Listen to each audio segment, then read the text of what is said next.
This is Rich Straffolino with the Department of No. We have two fantastic guests on the show today. We're going to start out with Davi Ottenheimer, the principal over at Flying Penguin. I got to ask, what's been your priority this past week?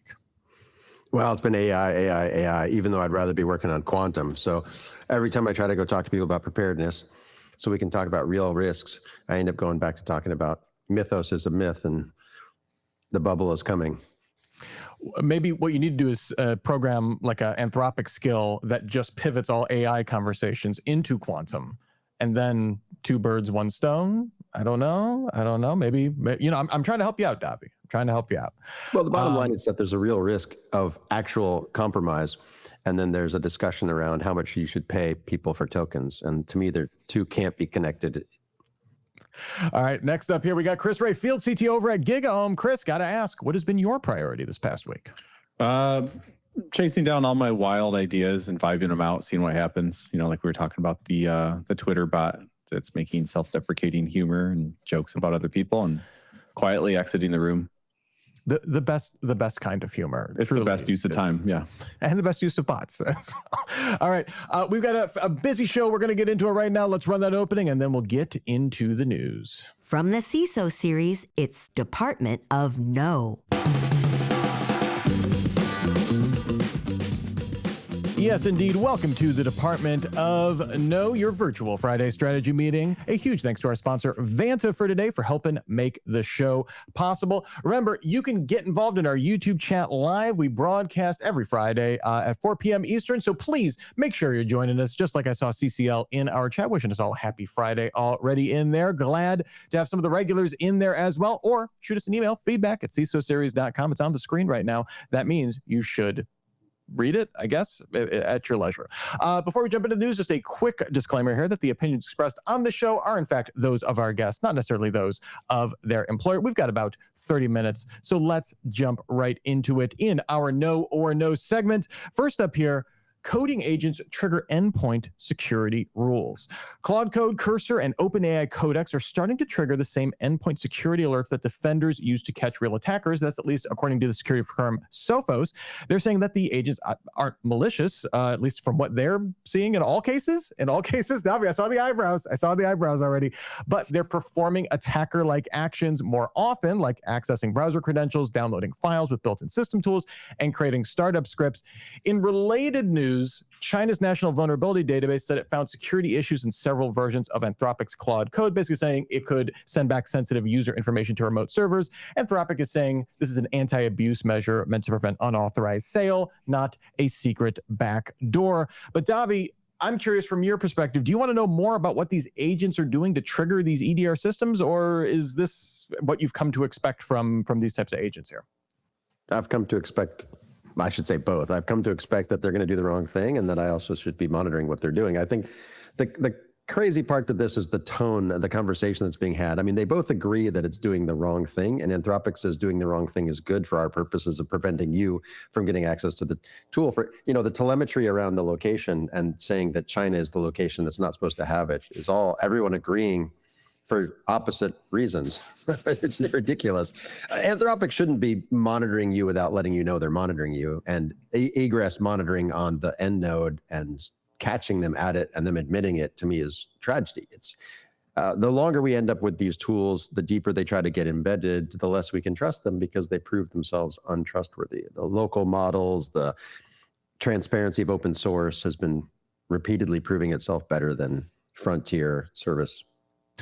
And I am glad I'd say the past 2 months, I've seen so much of that conversation at least shifting into looking at that as a possibility across a wide variety of use cases. I'm looking at more individually. Obviously, organizations have much different needs for that. But Chris, I'm curious from your perspective, was this something you wanted to double click on, learn a little bit more about, or was it no thanks for you?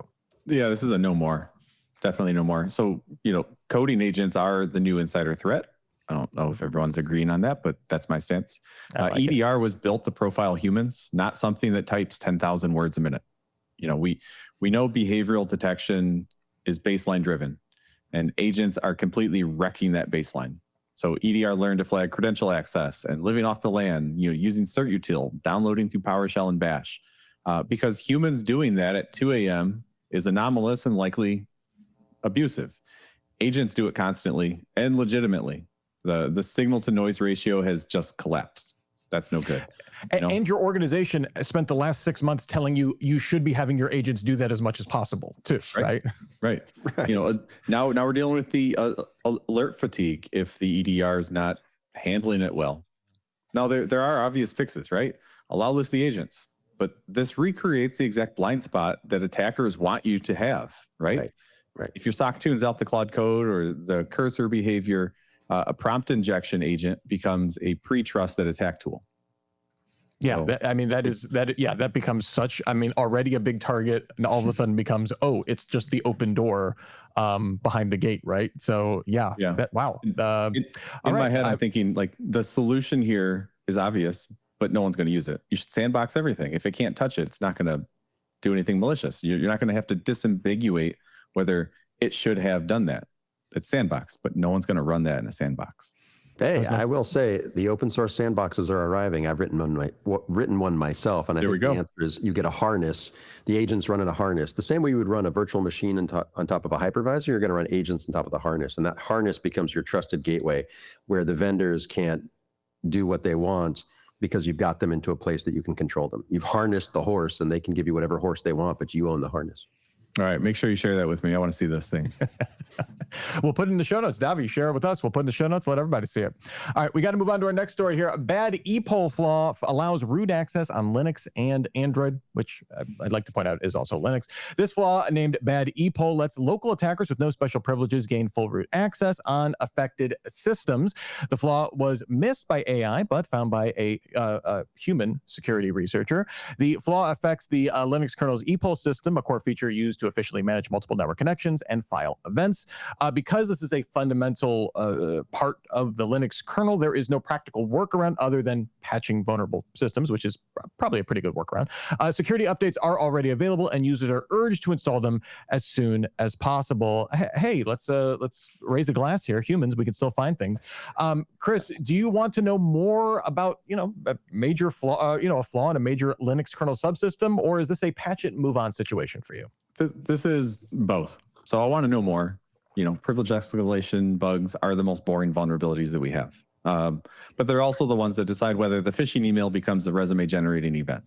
So no more briefly, but then patch and move on. Davi, what about for you? I saw you were amused there. Well, I resonate with that. I mean, patch and forget, and 10 years ago, we've got to the point where we patch and move on. But now it's interesting because, as you say, a human found it and not Mythos. So the good news is that, one of the most looked at fuzzed subsystems, one of the most scrutinized code bases in existence, had a human look at it and find something. And that's good because humans still find stuff. But the bad news is these claims made by AI are just continuously disproven, and they're not delivering the things that they told us would be delivered on a silver platter on our front door on July 6th. So I think it's a patch and move on, but it's also to recognize the fact that we've repeatedly proven the way things work hasn't changed dramatically. Yeah, I think that kind of grounding context always useful in our age of breathless hype. Always a good thing to keep in mind here. Next up here, GitHub, the ultimate attack surface here.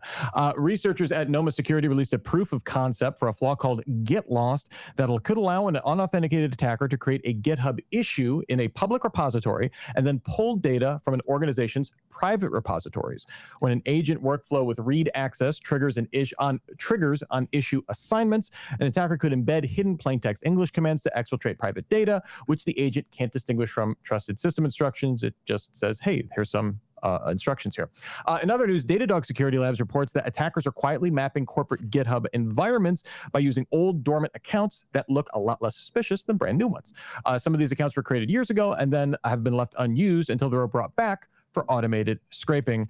Davi, agents doing what people tell them to do is both expected behavior and also a hard thing to stop. Do you want to know more about either of these two approaches here, or are both of these just the iron price we have to pay for using GitHub at this point? There's no iron price. I mean, I would put it as you can't bundle everything together. It's not that follow every instruction. There's supposed to be a thing called authorization, and the person authorized to give you the instruction should matter. There should be data channels, control channel separation. There should be boundaries around who is authorized. So if agents are following internal or specific keyed, even encrypted signatures, signed, instructions, skills that have some library, there's all kinds of things you can put in place to say this is trusted and that's not trusted. So the principle that agents just do what they're told comes from a place that says you haven't built any trust boundaries that are reasonable.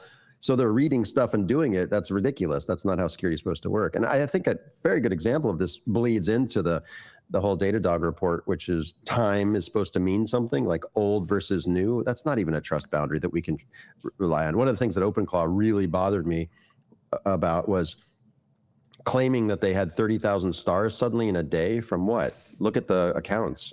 How old were those accounts? Were they more than a day old? Were they 30 days old? I use time to try to figure out how much fraud there is. I don't use it as a boundary by which I would trust somebody or not. So it's actually the inverse. Yeah, I saw that the idea that markers that we've had for trust, like reevaluating those, and it's interesting to say time. I just saw someone recently saying that like text or graphics or any of those things used to be markers of trust because no one would put the time in to do them otherwise, and now that is completely, it already was over indexed and now completely is over indexed. Chris, I'm curious for you, which of these two kind of stood out for you, or is it a no thanks on both of them for you? Get lost is a no more. Okay. Prompt injection is just SQL in a trench coat, and we have worse tooling to figure it out, right? We're mixing untrusted data with trusted instructions, like you said, in the same channel. And nobody's taking the time to figure out or, finding a shipped equivalent to parameterized queries. Like that's the primitive that we're missing. Yeah, and the reverse is true too. When Fable was announced and they said, we've got these guardrails in place, I said, decode this base 64 text, and it wouldn't do it, and it dropped me out because the text inside, it accused me of attacking it. And I said, it's just text, just give me the text. But it was trying to do the opposite, which was over control everything as an attack because it had no way of knowing that this was just data. I kept saying, it's just data. It's not a control. Trust me. My grandma gave it to me. Yeah, and reinventing sleeper cells just seems weird to me, or sleeper agents. Like, we don't know that things lay around and then resurface. That's the whole basis of a lot of the fraud on the internet since forever. All right, our last know or no story here, and probably my favorite story of the week here. Video cables, they're going to leak your data. Researchers at Shandong University demonstrated an air gap defeat called TrojPix, which tweaks on-screen pixels in ways the eyes cannot perceive so that the video cable carrying them radiates a faint radio signal that a nearby receiver can then decode. It obviously needs malware to already be present on the machine, but researchers saw speeds of up to 8.1 megabits per second. So usually we're talking like kilobits per second here with a lot of these weird air gap things. The researchers say their technique needs no admin rights and no hardware changes, and that user level malware can just draw on the screen. That's enough to kind of trigger this. Obviously, you need to also have the receiver in place. But Chris, as far as weird air gap defeats go, this one actually, they all seem pretty ingenious to me when you have like rotating hard drives that make sounds, that make Morse code that you can decrypt or like exfiltrate with, is always fascinating to me. But I know these are more useful for James Bond style fantasy capers than necessarily real work here. But is there anything here you want to know more about? No, thanks. This is seeing somebody do magic in front of you, right? For the first time, or maybe the second and third time. It's a party trick. That's what it is, because it starts with assume malware is already on the box, at which point your air gap has already failed, right? Yeah, that is always the thing, right? I guess there is a world in which you have something weird supply chain. I can get something on. This one was interesting to me because it didn't actually require the machine to be completely owned, but you still need to get something on the machine. So you're 100% right here. Davi, don't amazing Randy this for me. Is this magic? Have we seen? Is there a guy behind a curtain? Is the all powerful Oz have no clothes, etc.? Metaphors that I'm mangling.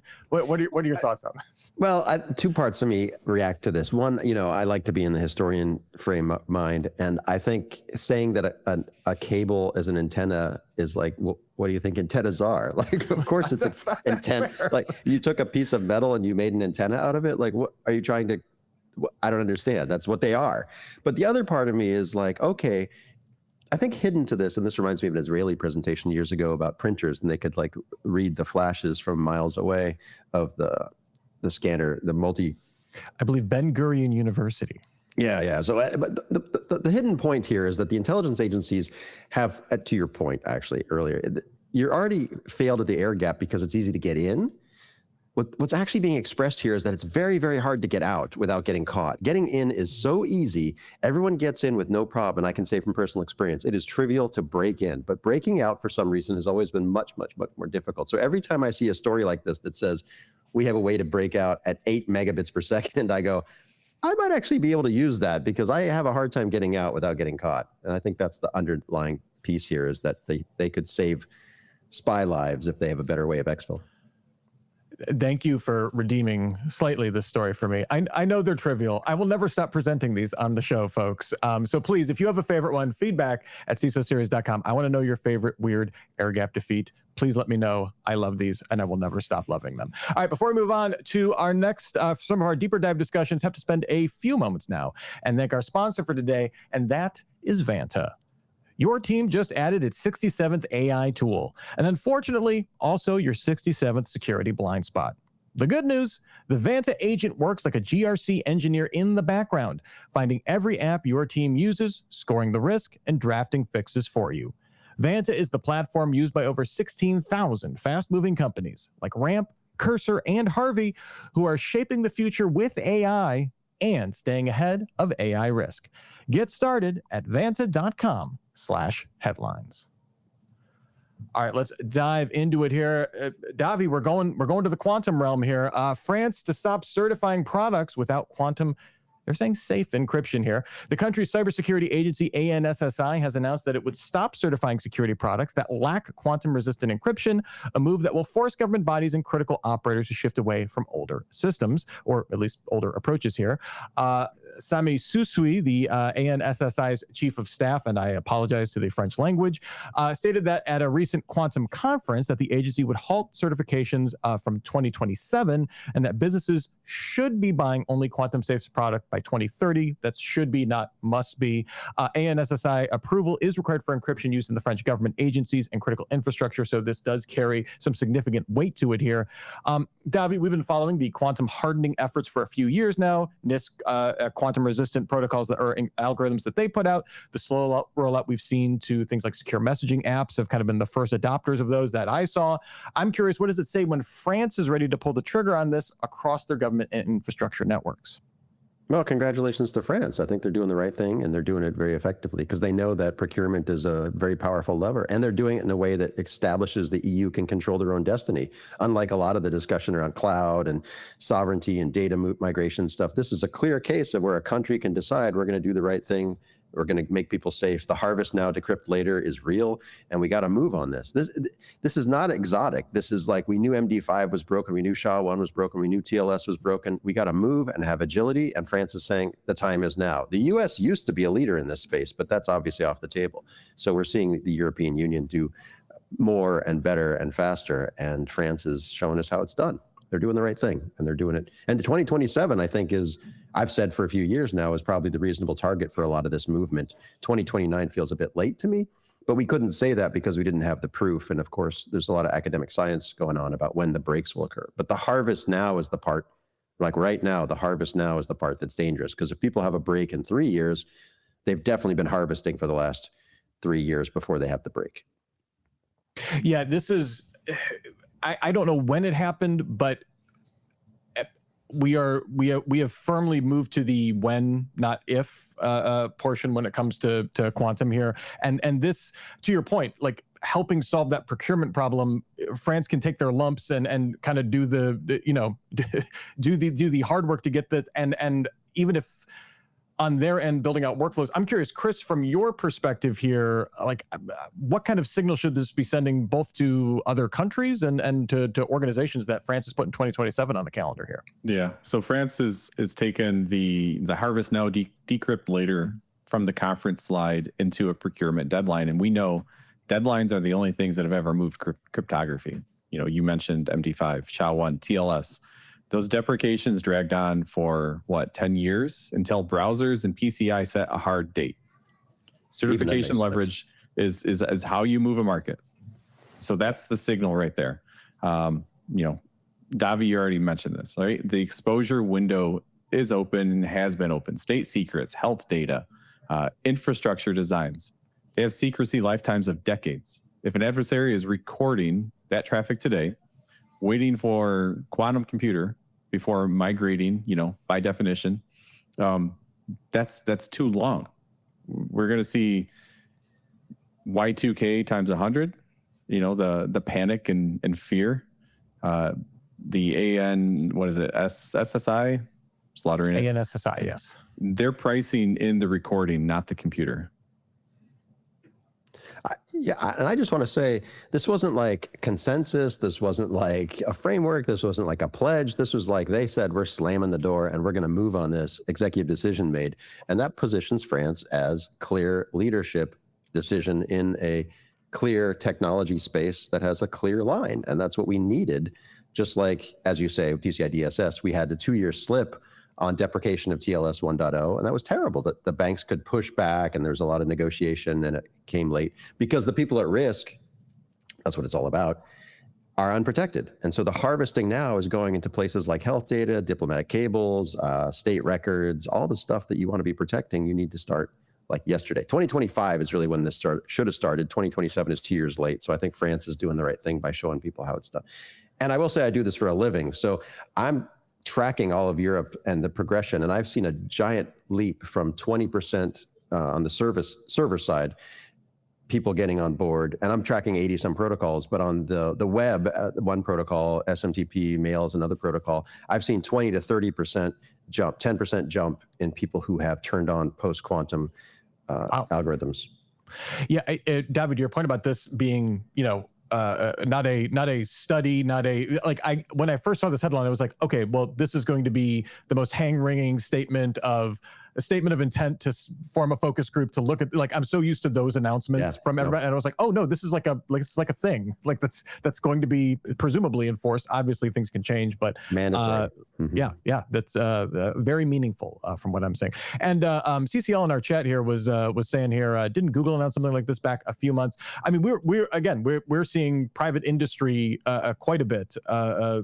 Again, I've been kind of surprised by how vocal some of these, obviously, the first two I think of are Apple and Signal were very forward, saying they were doing this with a lot of their messaging apps. I knew Google, I don't know the exact timeline for what they're doing with it, but yeah, but there's 3 things here. One, again, I can go deep, but just go to pqprobe.com if you want to know more. But I can tell you, for example, that people say they turn it on, but they only turn it on in one place, and it's not very transparent. So they turn it on their website, and they don't turn it on mail. So Google will say that they turned it on, but then you go look at all the Gmail, and you don't see it. And you say, where is it on if it's supposed to be on? Show me the proof. I should be able to test it and see it out front. And then second, when they say they turn it on, you don't know to what degree, and there's not like studied science yet. So I've tried to demystify a lot of that, just like with the other migrations. Like it should be very clear to people that if you put on,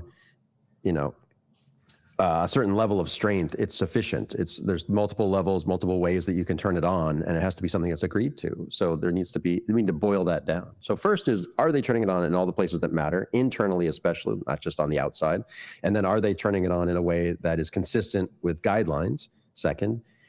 And the third is, a lot of people are pointing at each other and saying, well, who's doing it first, and when should I go? And Google's doing it by 2029. And for me, it's a lot of nonsense. We know the dates. We know the risks. Stop looking at each other and saying, can we be in a herd that's late? Start being one of the people that's turning on the protections for the sake of the people who would be harmed if their data was lost. All right, next up here, JadePuffer ransomware used AI agent to automate an entire attack. Researchers at Sysdig have identified what they believe to be the first documented case of ransomware operation conducted entirely by an LLM agent. The ransomware, named JadePuffer, quality ransomware name, folks, used an agent for reconnaissance, credential theft, lateral movement, persistence, privilege escalation, and data encryption. It also adapted to failures during the intrusion in real time, retrying failed steps within refined parameters in about 30 seconds or so. JadePuffer gained initial access to the target by exploiting a vulnerability in Langflow, which we have talked about on the show previously. Sir, this may not be the first absolute case. It seems to be the first one that we know about. I think it's interesting. 5 years ago, this idea to me would have seemed like science fiction. A year ago, an inevitability. I guess we're here now. Chris, from your perspective, are you assuming this is going to be a de facto way to run a ransomware operation next year? And I guess, how do we get ready for that? Yes. To answer the first part of that, yes, this is going to become the de facto standard. Autonomous ransomware doesn't change the playbook. It changes the clock. So every control, or let's say most of the controls you have still work. You just have minutes instead of days at this point. If you look at it, the kill chain is identical to what we saw in the 2018, 2019, 2020 era of ransomware. An initial access via something that's unpatched, credential theft, lateral movement, persistence, and then encryption. The victim here didn't lose to AI. It's a patch management issue. The fundamentals still matter. What I find most interesting about this, because I went to business school, and so I can't turn off the business side of my brain, the economics support this. They say, yes, next year, this is the de facto model, because ransomware as a service is already commoditized skill. The autonomous part of this, that's commoditizing the labor, which means the side channel effect of this is the soft middle, the SME, the SMB, those who could previously hide behind not being worth the time are now dead center in the sites. Yeah, that's, I was thinking about the economics of this too. I was kind of thinking about it almost on the other side. I'll get into it in a second here, but Davi, where's your mind at when we're looking at JadePuffer and agentic ransomware operations here? Well, it's not just that a patch was missing generally. It was the lang flow was unpatched, if I remember correctly. And so it was actually the framework for building AI that was unpatched. So it was like, by trying to work with AI, you introduced a big problem, because now AI is attacking the system that was supposed to be building AI. So it's negligence within the AI industry itself that is being popped by the AI industry. And so that to me says, like, we haven't moved at all in our world. We're still doing the same thing. In other words, we should do the same basic hygiene and egress monitoring and, agents. I guess another way of putting this is a lot of the hype about how the mythology around how machines will do things that have never been done before conveniently overlook the fact that the agents are trying to do what's been done before. That's what they do, is they learn from what's been done before. So what they're doing is running playbooks, and humans are really good at, you look at any sports competition, you look at FIFA, you look at Super Bowl, you look at, what humans are good is trying to defeat playbooks. So I think that a better storytelling here is, one, we don't really know that this was autonomous to begin with. Let's just assume it was, but there hasn't been a lot of proof of that. But let's just say it was autonomous as an attack. It's running a playbook, and you can basically change the assumptions, and the playbook will fail. And one of the things you can do is actually be patched. Like, you can actually, one of the playbooks that you're supposed to be running that no one runs is to actually do all the stuff you're supposed to do. So if you take your vitamins and eat your vegetables, boom, you're not going to be unhealthy. Yeah. Whoa. Well, I think you're right up here with CCL in our chat here. Proactive defense and preventative controls, only way that I can think of. I think that goes along with the take your medicine. I just remember the economic I was thinking of is, ransomware has a major customer service component to it. And I do wonder if it's entirely agent driven, does that make that better or worse? And what does that impact the ability to get paid was what the first thing I thought of. I was, because in the story they said, the bot claimed, or in the LLM documentation, which it spewed out a ton of documentation, said it used AES 256, it used 128 or something like so it was, I'm wondering, one, if it like messes up the ability to decrypt the data, does that impact anything? If you're going to have the negotiation handled over an LLM, if it's possibly better because it can do more natural language stuff, I'm not sure. That to me is the weird economics of that. I know that's probably not as big of a consideration as, now all of a sudden every SME and SMB is open to be targeted, but that was kind of where my mind went to that in a weird way. I don't, AI customer service. I'm picking up what you're laying down. Yeah, it's a minor point, but that's where my mind was at. All right, let's finish up the show here with our last discussion here about the UK's Cyber Pledge and Cyber Shield here. So first up, part of the UK's big cyber reset here, they had announced this big cyber pledge. They were trying to get as many companies on the Financial Times Stock Exchange 350 onto it. This pledge would call companies to commit to making cybersecurity a board level responsibility, register for the NCSC's free early warning service, and require a cyber essential certification in their supply chain. So some basic controls. This would all be voluntary, and their companies are acting like it, because only it seems like 15 firms on that 350 actually signed up to be part of the launch of the pledge. That is 4%. I did the math, folks. But in other UK cybersecurity news, the NCSC laid out plans for a national scale sovereign defense capability they're calling Cyber Shield. I don't know if anything related to Europe I would call Shield. Otherwise, Max Schrems will just show up and start suing you, but that's a separate issue. This model would pair red and blue AI agents across critical infrastructure and government IT systems to both proactively probe for weaknesses and defend them in real time. To show you where this is at in terms of feasibility, the NCSC said the government can't deliver this capability on its own and will need to be done in association or partnership with leading frontier AI capabilities, cyber defense organizations, and academia, which tells me there's a lot of work to do. After rolling this capability out to government networks, the NCSC said it plans to transition it to commercially scalable solutions. Davi, this Cyber Shield here, I don't know, it gave me like Star Wars project in the 80s vibes here. Sounds great, but how are you going to do it? I guess, how are we reading that the UK cyber reset is going, given Cyber Pledge not getting a ton of support from the big companies here? Cyber Shield seems very amorphous. How are you reading this stuff? You mean it didn't give you Palantir in Iran 2026 vibes? Potato. So I think, you bomb them to smithereens and nothing happens. I think the show itself so far, let me put it like this. France shows us how it should be done.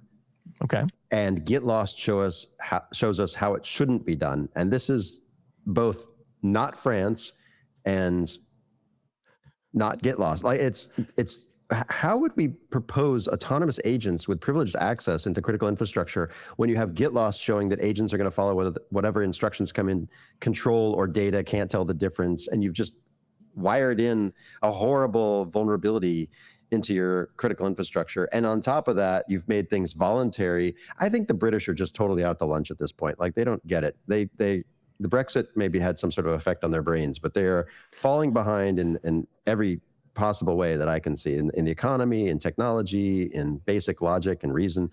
So this to me says, look at what France is doing. Look at how they mandated the right thing and they're moving forward. And then look at how Get Lost popped agents, and think about, you didn't say anything or do anything to prevent that. So maybe you're on the wrong side in both. Yeah, this does remind me of and now to be fair, UK experienced some horrible retail manufacturing cyber attacks over the past year, right? Had had significant impacts on their GDP. I could understand why the need for a reset here, but this seems to me like the reaction to the telcos to Salt Typhoon would be like, what if we had less oversight? To lean into a voluntary scheme here. That to me doesn't make a lot of sense here. Chris, are you reading this any different than Davi is at this point? I think I am, but not contrarian. Okay. Lay it out for us. I'm hung up on this thought that I have, which is, it was spurred on by your Star Wars comment. So your Star Wars comparison, it cuts both ways. SDI never worked out as advertised, but what it did do is it forced adversary spending and drove decades of R&D. So I'm thinking, even if Cyber Shield underdelivers on this national shield promise, institutionalizing the partnerships, the communication channels between government, frontier AI labs, C&I operators, that may be the deliverable here that actually matters. I hadn't thought about it that way, but yeah, even if reaching for this, we won't get for it, laying that groundwork is valuable in and of itself. Right. Shoot for the moon. If you come up short, you're still among the stars, that whole thing. No, it was land a man on the moon so that you can bomb Russia with nukes. That was I believe I'm thinking more like we got Velcro, Davi, but sure. I mean, No, building the ICBMs, the intercontinental ballistic missiles, was sort of the framework under which we were trying to get people to go to the moon. Because if you can hit the moon, you have the accuracy to actually bomb the place you're supposed to. Because now we've revealed by looking at the historical research that Khrushchev was one of his primary complaints was that when he fired the missiles, they'd be somehow 3,000 kilometers off range. They would accidentally hit Alaska when they were trying to hit something in the Gulag. So that's, they needed accuracy. And how are you going to get people to focus on accuracy? Put a man on the moon. So that was the kind of the hidden history. But I still think maybe I was too harsh on the UK, but I just feel like they're missing the whole point here. And we know this from the history of how things have been built, to your point about Star Wars and military history. Silicon Valley, for example, was built up around World War II to make the bombers more effective. There was a radar basically that they were doing research to make the bombers more survivable when they bombed hospitals and civilians in Germany.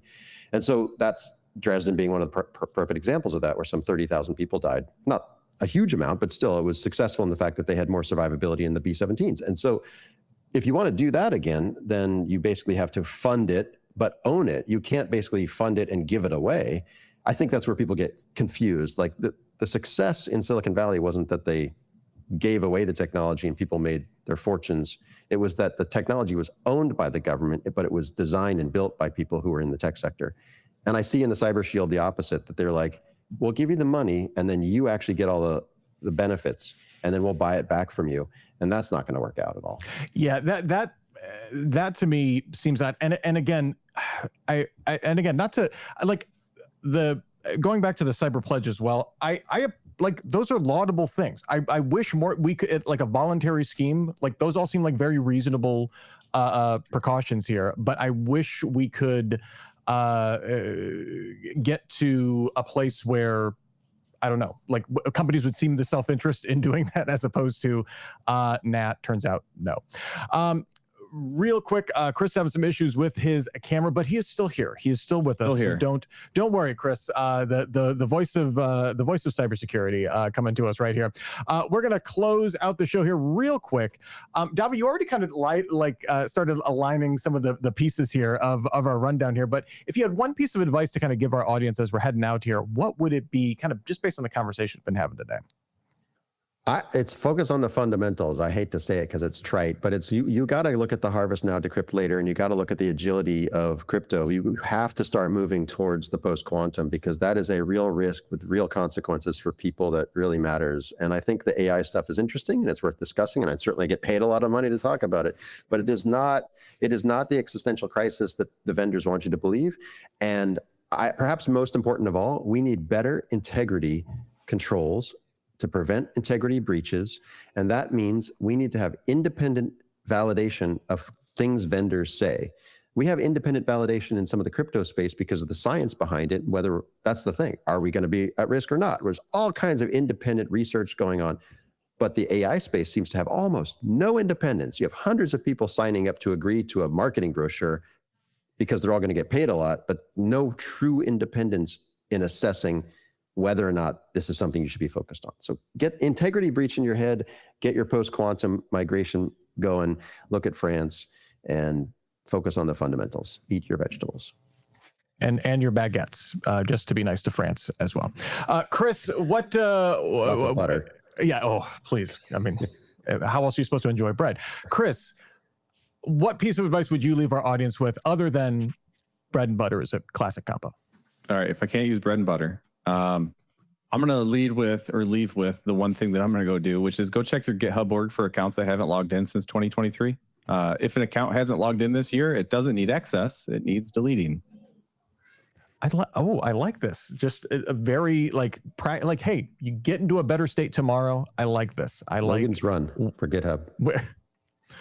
I like where our mind's at. This is absolutely lovely here. All right, that just about does it for this episode of the Department of No. Thank you so much to Davi Ottenheimer and Chris Ray for being here. Some of my favorite guests to have on the show. This is absolutely phenomenal. Please check out. We'll have links to their websites, to their LinkedIn, and all of their good stuff. Davi, send me that link for the sandbox stuff. I would love to share that as well, and have that in our show notes. So look for that at CISOseries.com, and also a huge thank you to Vanta for being a sponsor today and helping make the show possible. Remember, you can send us feedback anytime, feedback@CISOseries.com, and join us again next Friday at 4 p.m. Eastern for another edition of the Department of No. Thank you so much for joining us for your Friday stand-up here. Have a great week. Stay secure out there. And for myself, for the big boss man, David Spark, for Davi, for Chris, and the entire CISO Series team, here's wishing you and yours to have a super sparkly day. Cybersecurity headlines are available every weekday. Head to CISOseries.com for the full stories behind the headlines.